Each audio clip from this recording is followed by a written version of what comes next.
Welcome back to the Gentleman's Gazette. In today's video, we'll be taking a look at pleated pants and answering the question of why most men seem to have stopped wearing them.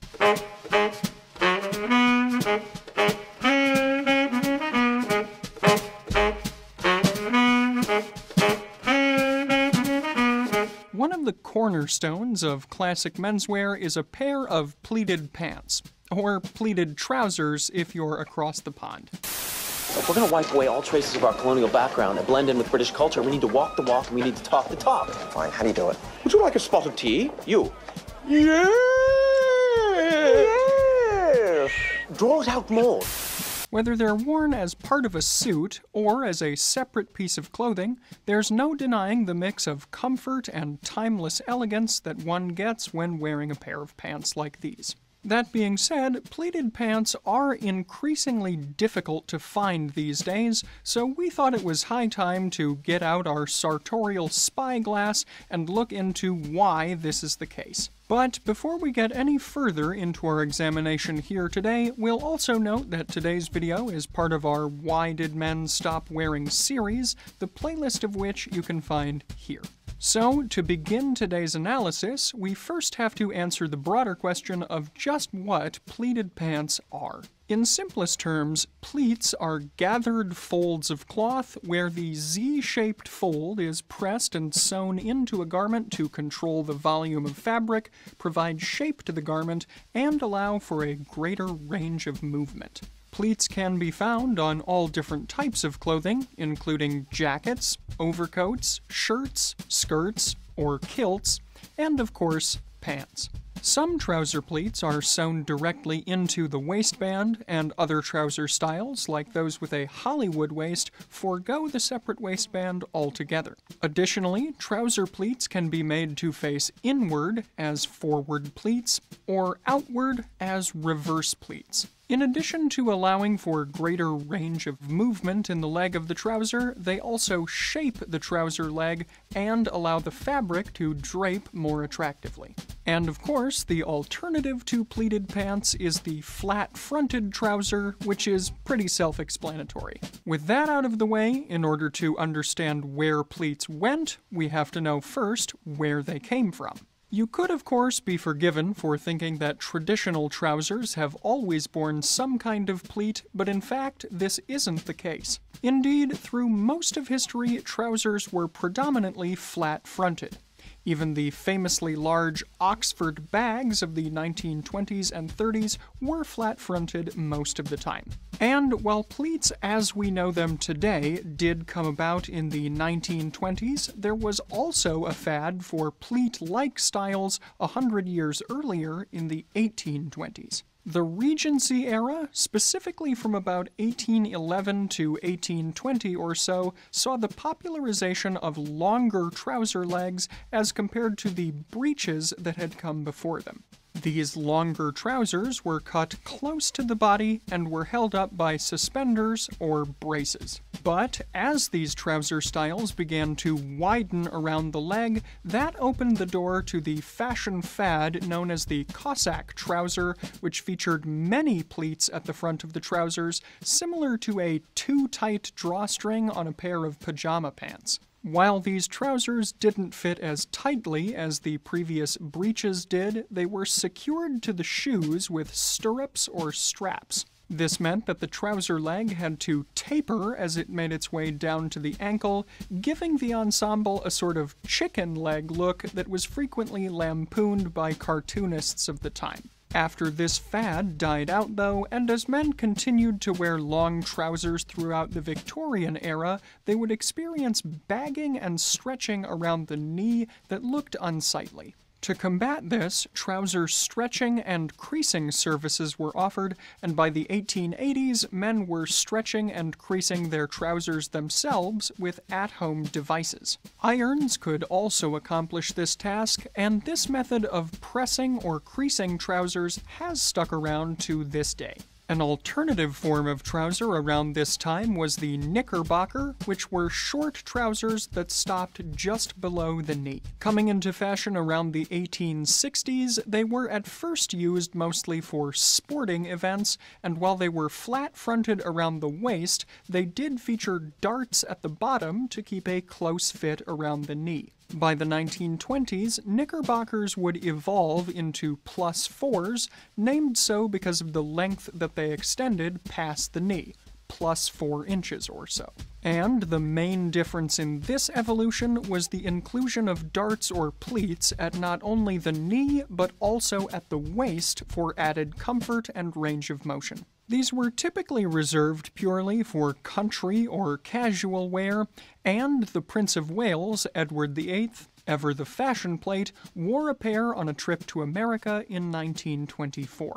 Shortly after this, long trousers with pleats at the waistband started being produced, and men enjoyed them not only for the comfort and range of motion, but also because they kept their creases intact better as well. Moving into the 1930s and 40s, pleated trousers were really seen everywhere. As the structure of suit jackets widened at the shoulders and became fuller in the chest, pleats in the trouser waistband helped give volume to the legs as well, without making the wearer look like they were wearing a pair of clown pants. Okay, we'll start off with the baggy... what?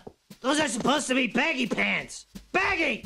Indeed, the subtle and slim silhouette of the 1920s had evolved into a fuller, more angular hourglass shape by the 1930s. And it's at this point that pleated pants made a home for themselves in the closet of almost every man the world over, both as part of a suit and more casually through the 40s, 50s, and 60s. As is often the case with traditional clothing styles, though, the popularity of pleats waned around the end of the 60s, and by the 1970s, slimmer, flat-fronted trousers were in style again.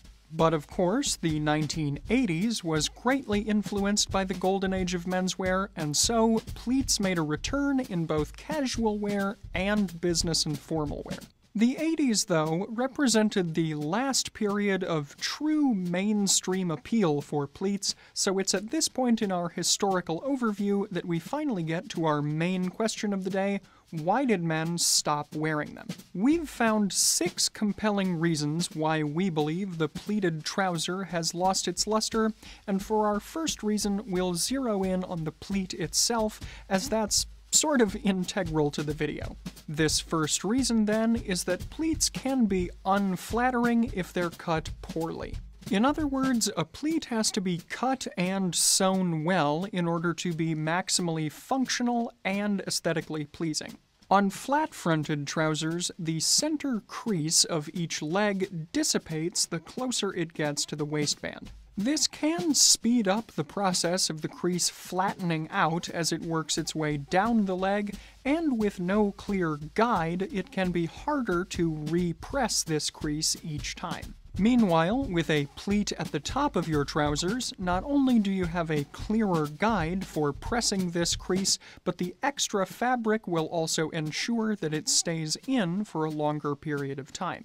Of course, this works best when the pleat is properly cut and sewn into the trousers, but this does require a bit more fabric, as we can see in the roomier pleated pants of yesteryear. As we know, though, many modern-day manufacturers will do everything that they can to increase their profitability, and therefore a pair of fabric-hungry pleated pants are going to cost the manufacturer, and therefore the consumer, more on average than a flat-fronted pair. It's also for this reason that many pairs of modern-day pleated trousers are going to look a bit lackluster, to say the least. The issue here is that there simply isn't enough fabric in the pleats, and therefore they're too shallow to make a difference when pressing, and they also don't contribute to a more refined appearance. And, following on from poorly constructed pleats, our second main reason today is that some fabrics simply don't take a pleat very well. Back in the heyday of pleated pants, clothing was typically made from sturdier stuff. And even though central heating was becoming increasingly more common, many men were still wearing garments made from fabric that was heavier than what we'd experience today. Suits were almost always made from some variety of wool, and this could be 2 to 3 times weightier on average than the wool used to construct modern suits. Cloth with this much substance to it hung and draped from the body beautifully, leading to cleaner lines and far fewer wrinkles. Nowadays, though, clothing can be made from pretty much anything, and the biggest difference, especially when it comes to suits, is the weight of the cloth, or perhaps we should say, the lack thereof. Superfine wools and wool blend cloth simply don't have the substance to hold a good trouser pleat well, and as for trousers made from man-made fabrics like polyester and nylon, we'll let this picture do the talking. The result of using these lackluster fabrics to make pleated trousers, then, is that the pleats are constantly going to billow or balloon open in an unsightly fashion. In other words, when this becomes this, it's easy to see why more men these days are simply opting for flat-fronted trousers. Our third reason why pleated pants are increasingly rare these days may seem like a bit of a cheat, but we're confident that you'll forgive us. Yes, it's the old adage that simply things are becoming more casual these days than they used to be. This is a topic that we've already discussed at length in previous videos, but it does bear a brief mention here as well. And as we discussed in our history section earlier, pleated pants dominated the menswear marketplace for a solid 20 to 30 years after coming on the scene in the 1920s, and it was a different sort of society where, in simplest terms, sweatpants just hadn't been invented yet. And of course, it's important to remember that people have always looked to celebrities or other famous or noteworthy individuals for inspiration on how to dress. This is true for as far back as clothing goes, from the ancient Egyptians to the French courts, all the way up to today. For a notable entertainment figure of the 30s and 40s, we can look at Fred Astaire, who was famous for his elaborate dance routines in top hat and tails, and also for a relaxed elegance elsewhere, even in a suit, and he was a frequent wearer of pleated trousers, which of course were the standard at the time. So, people in the 30s and 40s emulating the pleated Astaire style isn't all too different from people following the fashions of their favorite influencers today. That being said, though, personal taste is an entirely different part of the equation, and probably best saved for another video. But if we follow this main thread of menswear casualization, we come to our fourth main reason for today, which is association between pleated trousers and nerd characters.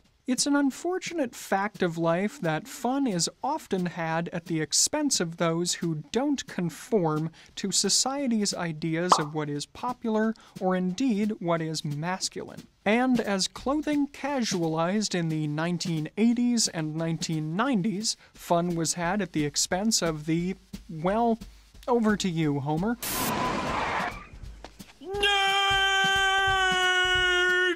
Yes, around this time, it became very uncool if you weren't in on the latest clothing trends.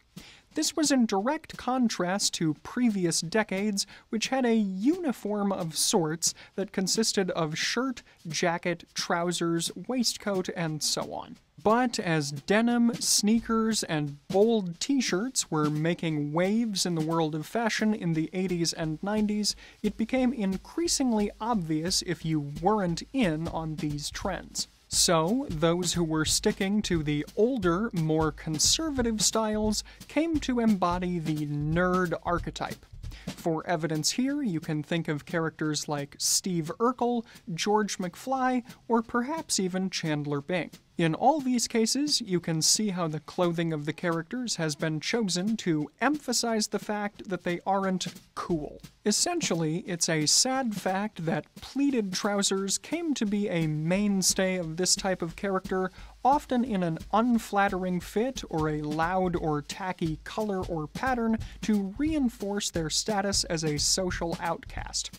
And really, who wants to be thought of as an outcast? One of the reasons these characters are dressed in pleated pants might have something to do with the stereotypical nerd's propensity for being more interested in their work than their style, which brings us on to our fifth main point for today, which is that pleated trousers are now more commonly associated with the workplace. This one is pretty cut and dried, but in a world where casual clothing means it's time to relax, who wants to wear work clothing all of the time? After all, a common trope found in many forms of media is coming home at the end of the day to kick off your shoes, loosen your tie, and relax after a long day of taxing work. What's illustrated here is that clothing becomes linked to where you wear it and why, so things like the necktie, dress shirt, and suit have become signifiers that business is to be done and it's not time to relax. And as business casual started to become more common in the American workplace in the 80s and 90s, the famous Dockers khakis were developed as a sort of middle ground. Not as formal as a full suit, but not as casual as a pair of jeans. And one thing is for sure, the original Dockers were definitely made in a pleated style. So, with many men wearing this style of pants to go to work, even if it was on Casual Friday, it's easy to see why they would develop an association with being workwear and not be worn during casual time. Our sixth and final reason for today why pleated pants have been on the wane is modern-day clothing trends. When it comes to modern fashions, it's undeniable that since the mid-2000s or so, there has been a pointed emphasis on skinny or slim-fitting clothing and even spray-on styles. It's the new suit in a can. That's right, suit in a can, no muss, no fuss. Just spray it right on and you've got the top looks of today. Suit in a can, ladies and gentlemen. Get it right now for the low, low price of free suit in a can. And the fact of the matter here is that pleats simply don't look very good with modern, low-cut, ultra-tight trousers, as the pleat is often far too short, and because the trousers are tight, it will undoubtedly open up, leading to unsightly bulging around the waist. Therefore, it's easier, cheaper, and more attractive overall to simply offer flat-fronted styles in modern, slim-fit trousers. With all six of these points in mind then, where does that leave us? Are pleated pants gone forever? Well, although it may be the case for the general population, at least at this point in time, it probably won't surprise you to learn that we don't think pleated pants are truly gone for good. For one thing, directly following up on our sixth and final point, men whose body type doesn't conform well to skinny or slim-fit styles, such as Raphael for example, love wearing pleated pants for the extra room and range of movement they provide. And we are gradually starting to see more small and independent clothing makers incorporating pleats that are done well into their lines again. After all, for those in the know about benefits to pleats, there simply isn't quite anything like the look that a well-made pair of pleated trousers will provide. So, while they might not become the dominant fashion ever again, we certainly wouldn't want to rule it out, and we think you'd be hard-pressed to find a more stylish alternative. And of course, as we've hopefully made the case for here today, it is certainly possible to wear pleated pants well, and if you'd like to learn more, you can find our previous video on whether or not we think you should wear them here. In today's video, I'm obviously wearing a pair of pleated pants.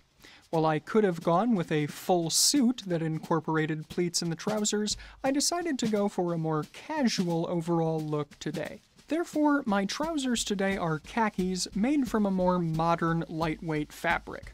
For this reason, and also because the pleats are outward facing, they don't sit terribly attractively. Indeed, this isn't my favorite pair of trousers in my collection, but one that fit the bill of having pleats, so I chose to wear them today.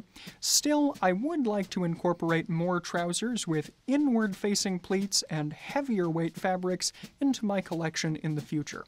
To go along with these khakis, then, I've chosen the rest of my outfit in a simple blue and brown color feel. First up here would be my cardigan sweater, which features tones of both blue and brownish gray. I'm wearing it over a shirt with a micro-grid pattern of light blue and black on a white ground.